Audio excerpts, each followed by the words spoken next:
Okay, I'm gonna do another educational one today, and this one's gonna focus on playing offensively, defensively, and passively. I know that a lot of you guys seem to resonate more with the general macro educational stuff and less so much with the VOD reviews. However, I know people appreciate the VOD reviews, so I'll still try to get to those in between. And I'll probably just try to do like, educational stuff, a little bit of VOD review, a little bit of educational stuff, and keep doing that. M- so this one, yeah, I want to focus on the different types of playing, and that's whether it be as a team or as an individual. You're offensive, defensive, or passive.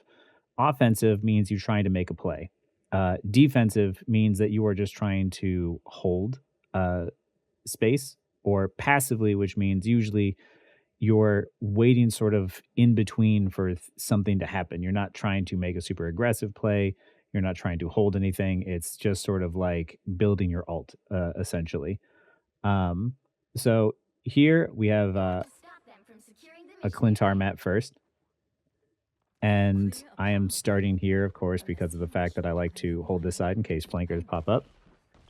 But what the offensive team right now is trying to do is get into position to make a play. Because, like I've said a bunch of times, that numbers game is what you want to get. So, like on offense here, what their goal is to do is to try and get a pick and allow them to have the numbers advantage to move in and easily walk over us. And what we want to do on defense is mostly just hold this space. So me being up there is trying to contest that space and say, okay, hey guys, like I've got this space up here. I'll hold it from any flankers. And I'm trusting my team to hold this choke here and somebody else to hold this right hand side. So you'll see when I'm on defense as Psylocke, I don't try to flank. I don't try to make a play. You notice I'm not trying to go in from the sides immediately. I don't want to make an aggressive play because I make an aggressive play and I die, it puts our team at an extreme disadvantage. So what I'm doing is I am just controlling this space. I am holding it by playing defensive. And I know it sounds obvious that if you're on defense that you play defensive, but trust me, a lot of people sometimes feel like they always have to be making a play. They always have to be attacking. You don't. You just, if nobody dies here and all you do is just hold this point and nobody ever touches it, you still technically win. So you don't have to make any plays. So here's me just building auto charge and constantly checking behind me for when Black Panther shows up. And remember my marking video and peeling? Now, now the defensive team is at a disadvantage and they recognize that. So they're going to start playing passively, which means they're going to only try to safely build their ult charge up while not making too many aggressive plays. You see how they pull forward and do a little bit of damage, but the moment it even gets slightly dicey, they back up. That's what they're doing. And here, what Doctor Strange does is he pushes forward using his health as a resource, taking a bunch of damage and then shielding his way back out. He's not shielding his way in. He's using his health as a resource so that way he can do damage and use his shield resource as a way to get out. And that also charges his support ults up. So here you see they're just playing super passively until their sixth member gets back. And you see now knowing that their sixth member isn't fully back yet, I am going to go a little bit more aggressive and start poking them at the back. And now that they're going to try and make a play with their ultimates, I, knowing the ultimate is going off, need to try and make a play on the back line here. And I see who's isolated, and I see that we lose one, but they get res back up. I go back in, and I shouldn't do that against a Star-Lord. If there's a Star-Lord and you're playing Psylocke, you just need to get distance because that E will mess you up. And now I die, and the enemy team is using ults. So it's a 5v5, so it's just an all-out brawl. We lose one, which means we're at a little bit of a disadvantage here with me also being down. But then my two tanks get 2 picks, which means now we're in the advantage. And now the odds of them winning this match or winning this fight are very slim. And I go to defend my support on my way back because I see him dancing through the walls and I know that there's somebody on him. Now, mind you, the reason why we held this point too isn't really because of me. I got a good pick on the Squirrel Girl early, but I also died for it. So that put my team into a 5v5. And then they lost one and we had a disadvantage. And it was because of my tanks that we ended up holding this point. I shouldn't have died. I should have known to play better against that Star-Lord by keeping my distance, especially in an enclosed room. So here we go back to what we were doing before. The offensive team is now trying to find an opening And now with their magic dead, they're forced to wait again. So while she was trying to build, she was getting a little greedy, trying to play passively and get a couple of hits off so she could build her ult. And because of it, now her team has to wait yet again. So now everybody else here is going to play passive. They're going to try and build ults. And you see how I'm not diving in. I'm not trying to flank. I'm not trying to get a pick off, because the risk, if I go in there and I die, they walk through the point much easier because of the fact that they'd be down one and their 6-member would be back before I would be. So there's no reason for me to go for a pick unless I'm 100% confident I can get back out. I am fine just holding the space and contesting it. And since Doctor Strange pushes up and tries to take a close-up duel with me, I know I don't want to be there. He's got more health. He can damage me. I just need to get out. So he forces me out. That's a tank controlling space. So here I see Star-Lord, and I'm trying to contest him from out of that area. Thor is doing the same thing by holding up there in that space. This is what it means to like hold, control space. You do it as a tank, you do it as a DPS, you can do it as a support. Controlling space is a team thing. But right here, what we're all trying to do is we're all trying to see and wait for like what the offensive team is going to do. We can try and make a play early to try and catch them off guard. But ultimately, we just don't want to do anything we're not fully confident we're going to survive from. So here, because of the fact that they're the team on offense and they're going to try and make a play, Star-Lord ults as we're all pretty much out in the open. I am shooting and doing damage, and you see how I'm sticking here and still near cover and always keeping mindful of that, and also being mindful of that I have resources I can cloak if he targets me. I'm trying to do damage to him, and because of the fact that he targets me, I go invis, I get healed a little bit, and I come back out after he stops paying attention, and I get the pick. I also noticed that in this time, we lost one, but we got the res station for it, and then another one of theirs dies, which means that they are at a 6v4, if not 6v3 or lower. I see that magic is low over here, so I'm paying attention to her, and I just get turned around, and I absolutely fail at hitting her. I told you my aim was not good. So yeah, now they're back down again, and now they're staggered once again, and now they have to fully regroup. And once again, we are not going to play aggressive as the team on defense. We are just going to hold this space. That's it. The offensive team is going to try and take risks like this. Now, that's not the best decision, mostly due to his timing, I'd say. There could have been a rocket res station back there. He could have gotten a pick on, somebody squishy in the back line. But due to the fact that his team was so far away, it wasn't the right time. So here they're playing passive yet again while they wait for their team to fully regroup. Here, Strange and Cloak seem isolated, so I go to solo ult them, and I force the Cloak and Dagger ult early. I get myself to a new location. I'm up on the high ground mostly because I hear Darkchild and I don't want to be down there with her. I see we lose Rocket first, which is unfortunate because then we don't have our res station. And what we're doing now is trying to take advantage of the Rocket ult as best we can. And I get run over by a bunch of squirrels and magic. And now, if you look, now it's essentially a 4v4. And with the enemy ults popping up, it basically means that we lose that fight. I step aside. Out of sight. If I had survived, maybe we could have turned it around and been a 5v4 and just played safe and given up ticks, but I got run over by a bunch of squirrels, and that's on me for not being mindful of that ultimate. I get run over by squirrels too often. I need to be more mindful of that.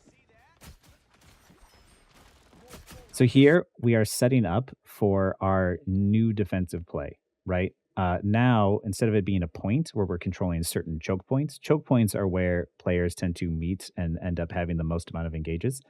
Now that it's on the convoy section, we have different choke points and we have different areas of defense. This area right here, because of the fact that our team was still respawning and coming out of spawn, they kind of get this space for free. If we push up too far without cover, they're going to melt us.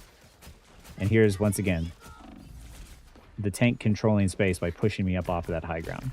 And Thor goes up to control the space right back. Here's me cloaking, getting to cover, so I have a place to get away to, but I can still try and poke. Here's me knowing this wall breaks and trying to shoot it, but it's taking too long. I notice that we lose 2, and now that we lose 2, we have to play even more defensively and back up. It's sort of a combination of I'd say this is probably more passive than defensive. Defensive, I feel like means to like hold that space. Passive means that we need to sort of back up, give up space, and just charge our ults, and that's what we're doing here. We are getting out if we can get out, and if we can't get out, we have to die.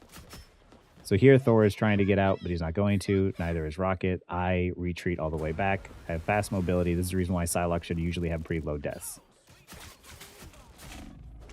I get uppercutted and sort of bursted in one shot. I didn't see it coming. That's on me. She had a really good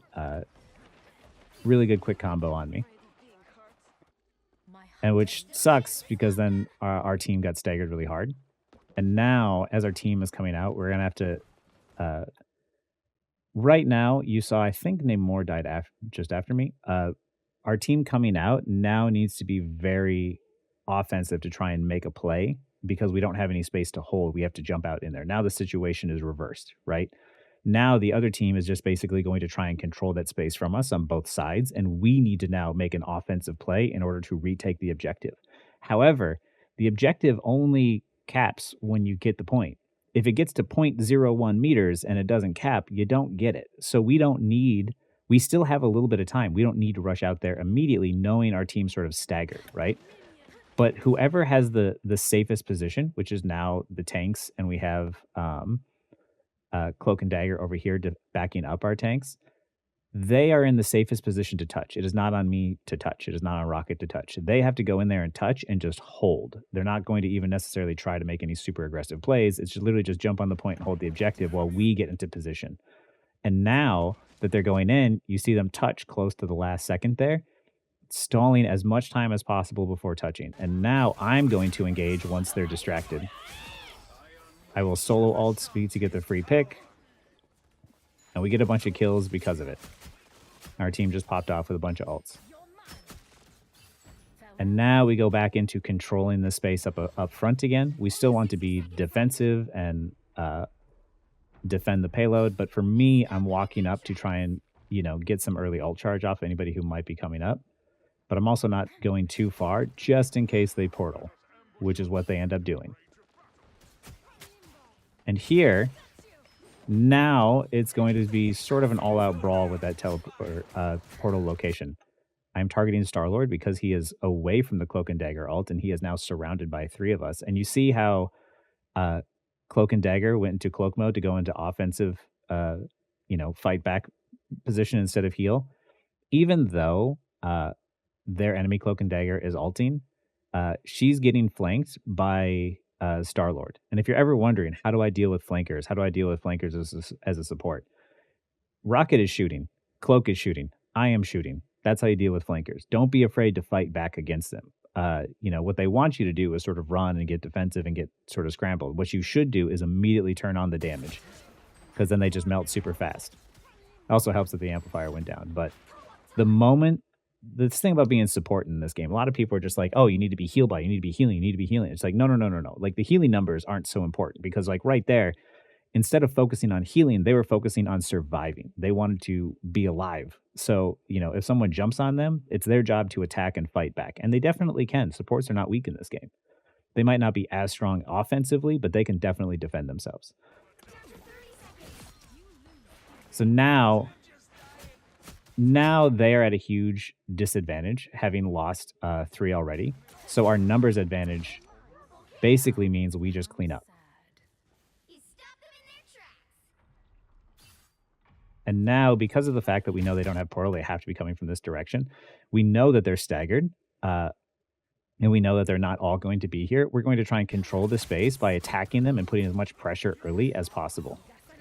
I get to a high ground to get a nice off-angle position. I see Magic jump on my head, but I know she's got Invisible Woman had to peek her head back out again. So I go into immediate assassination mode on the back. I do a little bit of damage to the squirrels ahead of time. I noticed that we lose one of ours, but we have killed so many of theirs that essentially the fight is ours, assuming the squirrels don't kill everybody. And right here, I'm playing a bit more passively against the Magic because of the fact that she's still super strong, even in her ult. And you notice how I'm up top, sort of just like standing still shooting? I don't want to play, even when Magic is ulting, even when we have the advantage, it's okay for me to just wait for that to run out and play a bit more passively and play offensively when I feel like I have a better advantage. So here, once again, now that the situation is reversed, they are trying to hold space against us, and we are going to try and find a way to get a pick and get a pick early so it gives us the advantage. And once again, you see how I didn't even notice my rocket got hit by magic there. You see how immediately my team goes one direction and I go another? I am trying to find an opening, and I see Moon Knight and I start doing some damage. He goes invis. I can see that his health is low there, but I think at the time he was still invisible. I pulled resources out, which means I'm okay to sort of take a second to back out and then recontest in a second. And you see how now they lose one right away, which is really, really bad for the defensive team. And I want you to always take notice in this game or in any of the games I show you today or in any of the games that you go and review of your own. Watch how often the team that gets the first pick ends up winning the fight. So here we get the first pick, and now they have to play on the back end. They have to play defensive because we have the advantage against them in numbers. And I've already pulled out some resources, and I'm pulling out more. An Invisible Woman tries to fight back. They lose another, and then they lose another, and now they're going to fall over like dominoes. I grabbed the health pack because I already know we have the advantage. I don't need to rush out there and get myself killed. Realistically, I probably should have just gone straight there and just gotten healed from my team, but sometimes it's just like I just get paranoid.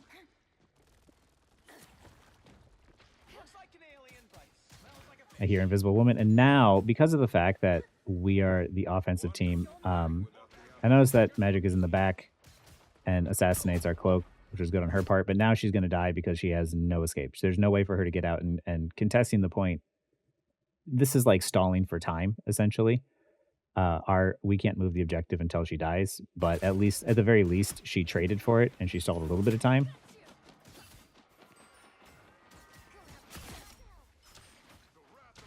So now we have the advantage because Cloak and Dagger is going to be back, of course, before Magic is. And the payload's moving, so which means I'm getting into position to make a play. I hear Cloak and Dagger ults, I hear our Star-Lord ult, and now we lose one. We're down one. We have the res back up again. So now it's back to essentially a 6v6. I believe Magic is probably back right now. Now we ult. And I know that they don't have, Cloak and Dagger ult, so I go in to use my ult afterwards. And because of the fact that we made plays and they started to lose those numbers, they just fall apart. And now we're forcing more trickling to happen. If you're ever wondering, these rocket jump packs are amazing to have on hand. And I especially love them on Psylocke because of the fact that in this situation where I get low, as she goes to make a play, because that little demon actually hurts really bad, and she sees that I was low, so she goes in for the attack, and I jump into the air and boost all the way up there. It keeps me from taking the risk of getting hit. I know it's tempting to get it and immediately press jump right out the spawn door because everyone likes to jump, but don't do that. Hold on to it for clutch moments like that.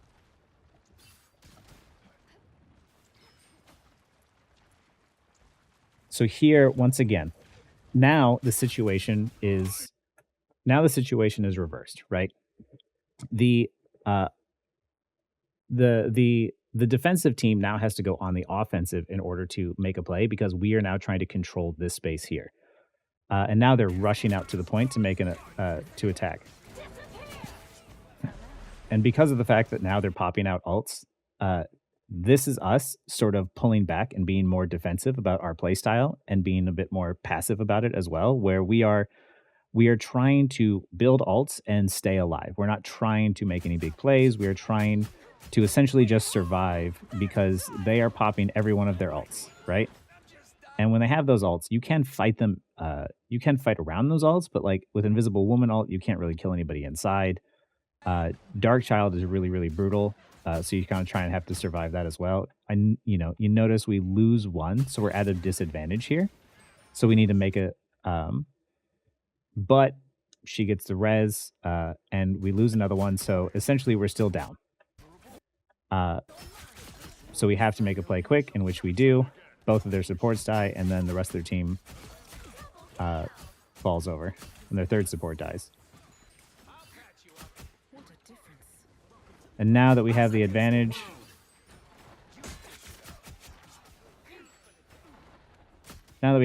in numbers, now it's just clean up and she steps off the point.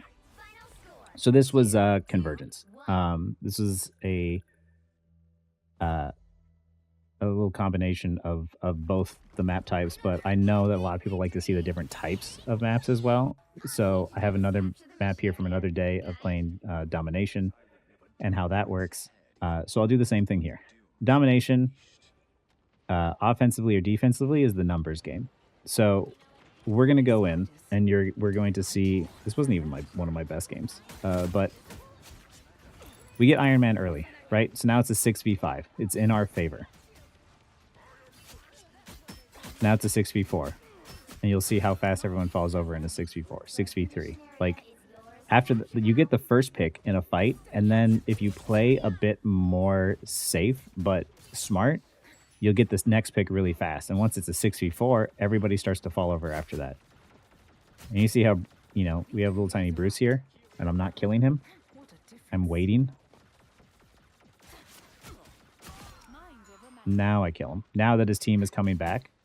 Because now that his team is coming back out of spawn and they're fully here, Bruce is still in the process of respawning.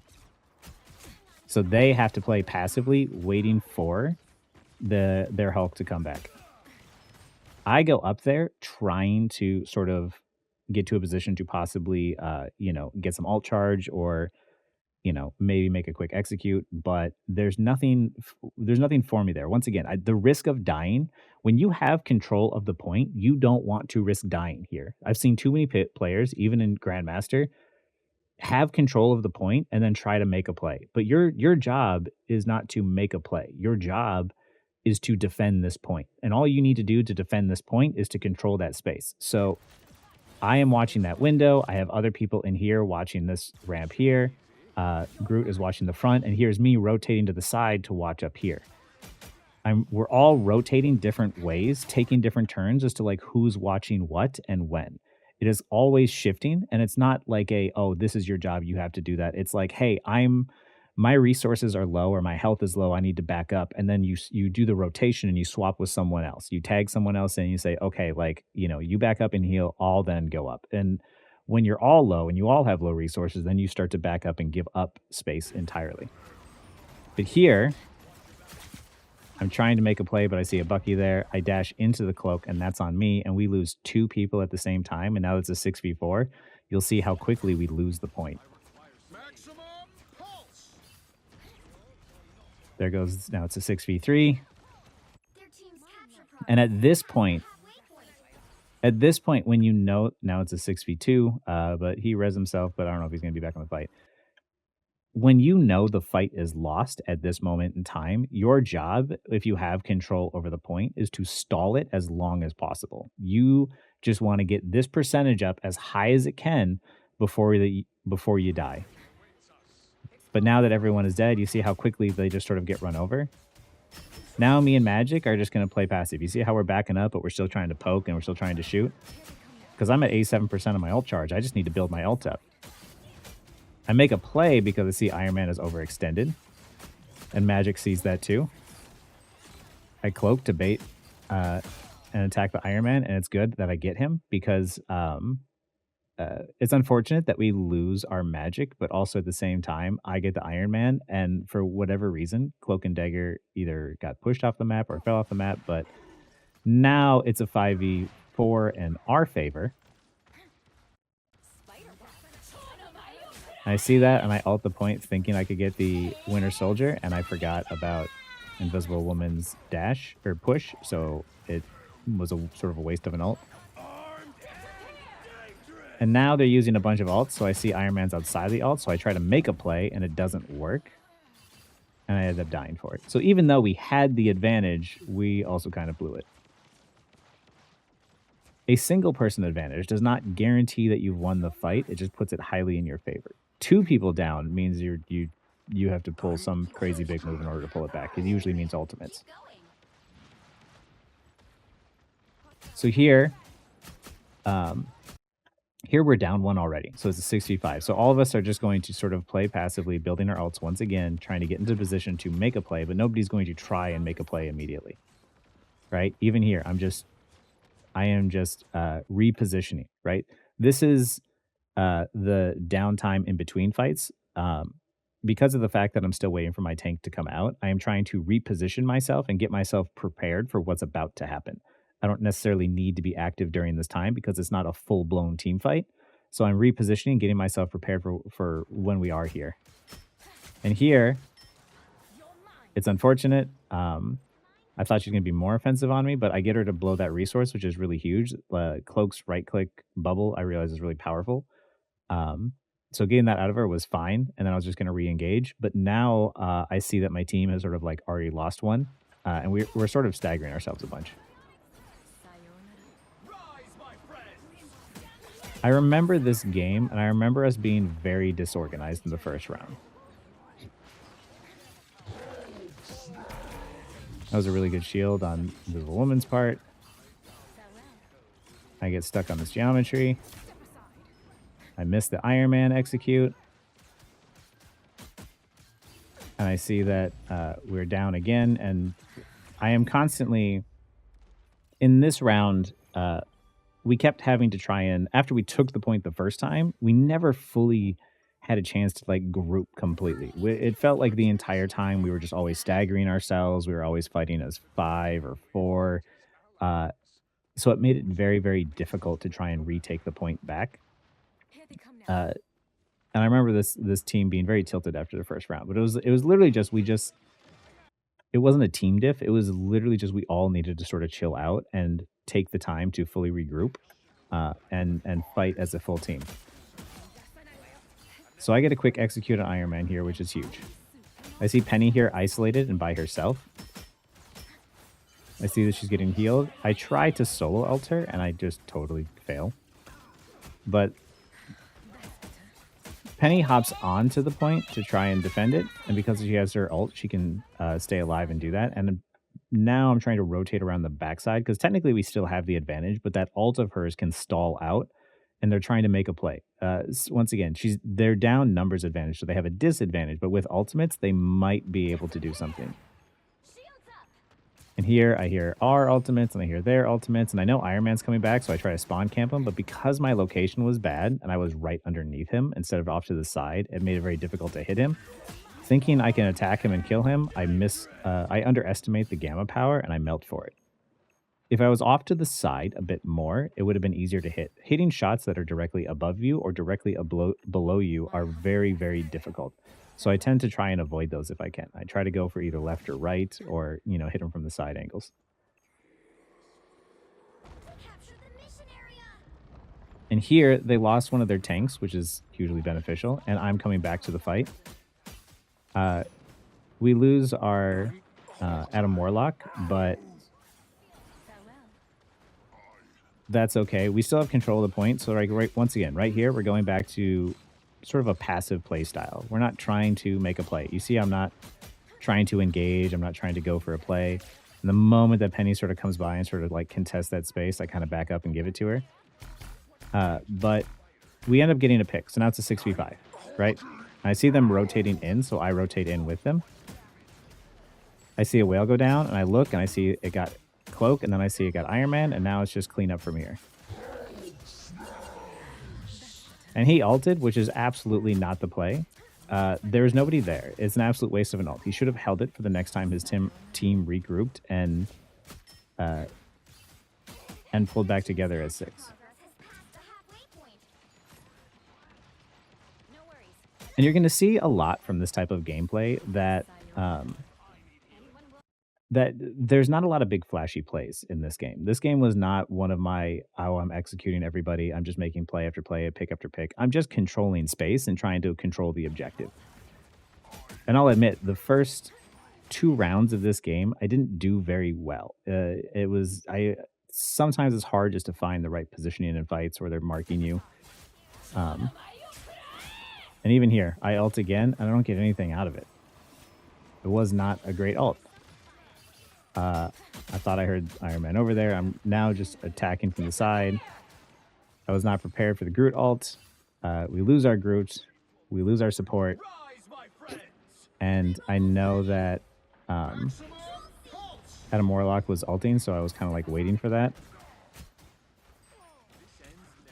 Once again, they already have control over the point, so now I just need to survive, get into position, and fight back later when my team is fully regrouped. This is when I was sort of still like understanding like this downstairs room, and I got kind of lost and turned around. And now I'm getting marked by the Hulk. She was standing still, so I got a fast execute on her, which puts our team at a huge advantage. And knowing they only have one support, I go to distract that one support. I dash back to the side in the direction of my team, on my team side instead of the enemy side. And now I have this Hulk just attacking me. I get stuck on the Geo, and I end up dying for it. But due to the fact that I had picked off their one support, it's much harder to keep their team alive, especially given they don't have ultimates. So their Penny also died in that moment. So technically still, it's an advantage for my team, and our Invisible Woman ulted, so it puts us at a much larger advantage. So now, once again, we have control of the point, and we got a kill, and now is the time that we can push up and play aggressive because of the fact that they have to rush the point. So for the most part, we have the advantage, even though we lost Groot. But because of the fact that we knew that we had the point, we had it and we needed to defend it, and they're going to have to rush back. They're going to have to rush back trickling.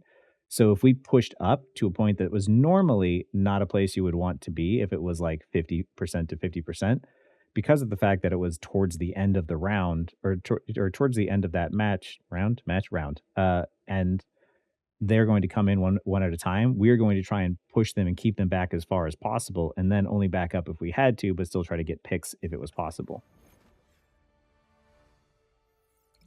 But you see how, like, when you want to take control over the objective, you're playing a lot more aggressively and a lot more offensively.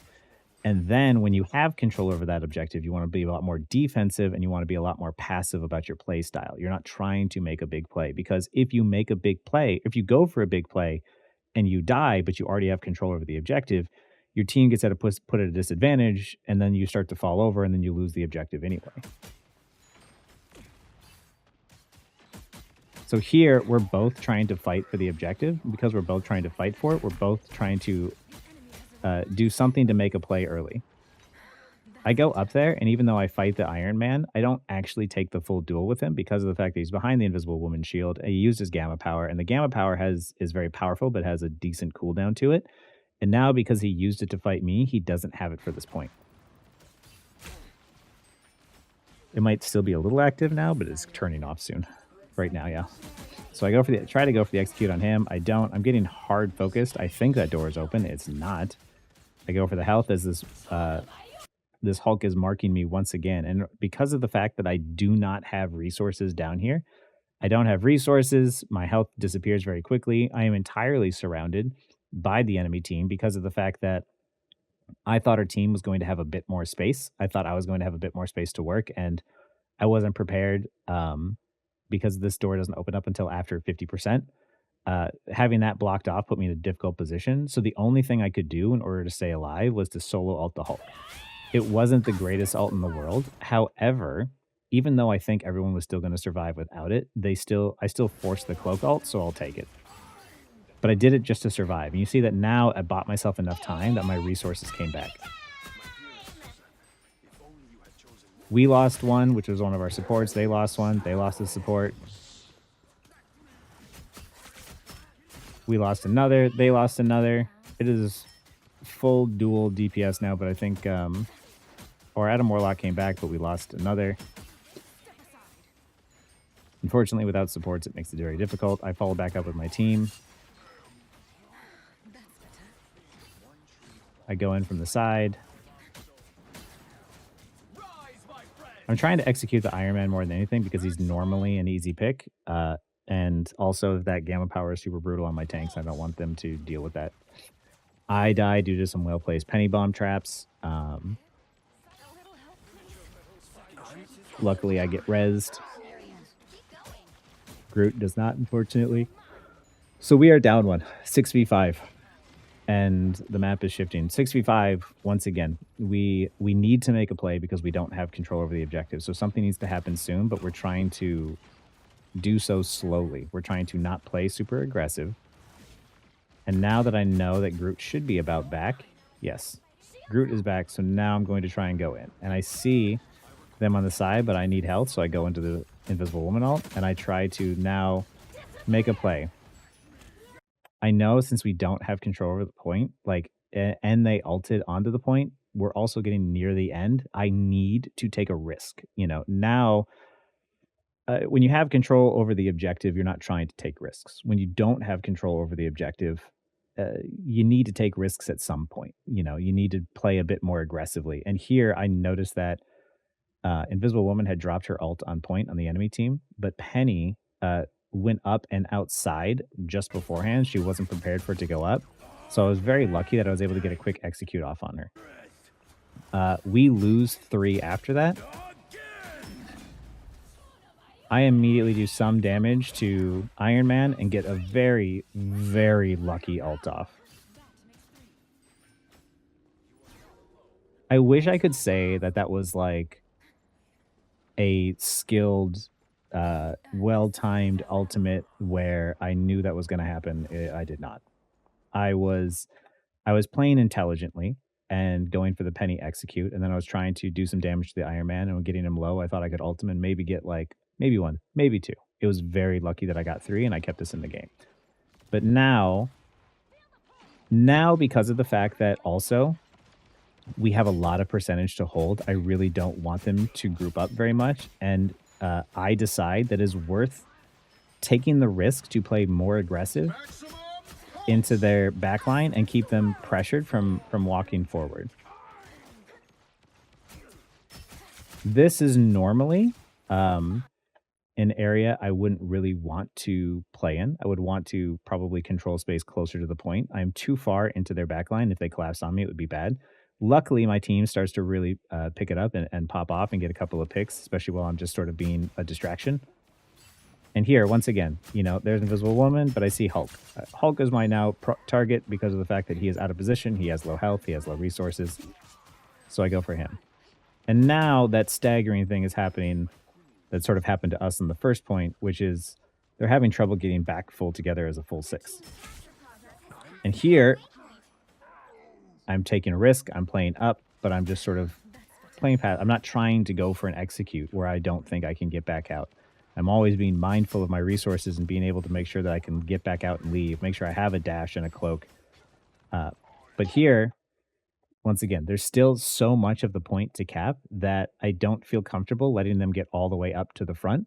So I'm taking a riskier play here. And, you know, whether or not you want to take a risk and go for a play is entirely up to you in that moment. It is a decision you're going to have to make, and whether it be right or wrong, you'll just have to learn and find out. But for me in this situation, I knew that my team was having a really hard time when they would fully group and push up. So I was trying to do my best to do something different.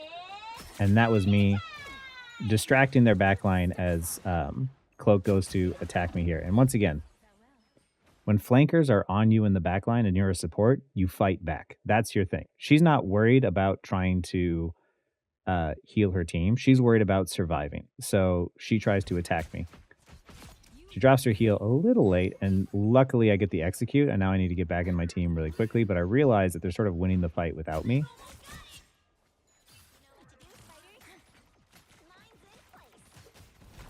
Once again, leaving him alive, not really staggering him super fast.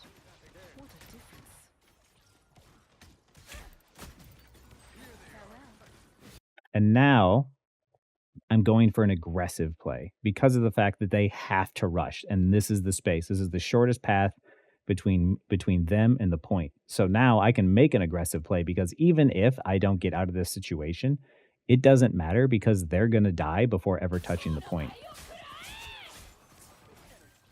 And you see how now they all have to back up and split? Even if I only got one or even if I didn't get any, it's very difficult for them to do anything.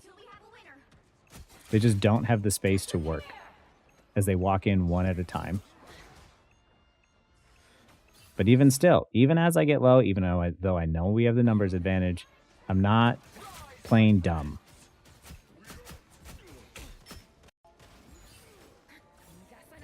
Luckily, my Adam Warlock gets off a good res.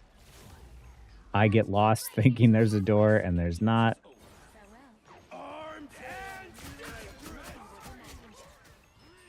And luckily, there's some good executes on the back because we have some good target prioritization. We kill them, we execute them, and it was a good close match. Now there's no way for them to get back in time. And we win this round. But you see how when you're playing these different modes, it's about whether or not the risk is worth the reward, right? On offense, when you want to take an offensive approach, you are taking the risk because of the fact that you're hoping for the payoff. You're hoping to get that numbers advantage, so that way you could, your team could push through and take the objective. When you're defending an objective, you want to play super safe. You want to be super passive. You want to just build your alt charge up and get ready for when they make a play. Because once again, when it's that numbers game we're talking about, if two people go out and flank early at their spawn door, let's say there's a Spider-Man and a Venom and they try to attack them at the spawn door and they end up dying, even if they got a pick, it wouldn't matter. That's their spawn door right there. They come right back out. Everybody else would have to take time coming back, and then they could just like walk up to the point with their numbers advantage. So there's no point in attacking them up here. The point is to make them, walk as far as possible and send them back as far as possible and control the space in a safe way, especially with there's Doctor Strange and portals and stuff that could happen. You don't want to walk too far from the objective. Uh, but when you're on defense, remember that you want to be more defensive. You want to be building your ults. You want to be getting ready for them to hard engage, because at some point, in order for them to take that point, they have to hard engage. They have to do something. You just have to be prepared for whatever that is by either controlling those different angles, uh, or getting into a position to counter their engages with your own ultimates, or flanking the backline at just the right moment, because at some point you know that they're going to have to make a play. It's just whether or not you're prepared for it. And on offense, you're going to have to go into enemy territory a bit more. You're going to have to take that risk. You're going to have to take that gamble, because if it pays off big. But at the end of the day, because it's an objective-based game, and it's about playing around that objective, in order to make something happen, you have to take a risk at some point in time. But the question, or the answer to the question as to whether or not you should be playing defensively or passively uh, or offensively is all entirely about in the moment, and you have to determine whether or not the risk outweighs the reward. So yeah, but to put it simply, so you remember, if you have control over the objective, you want to play defensively.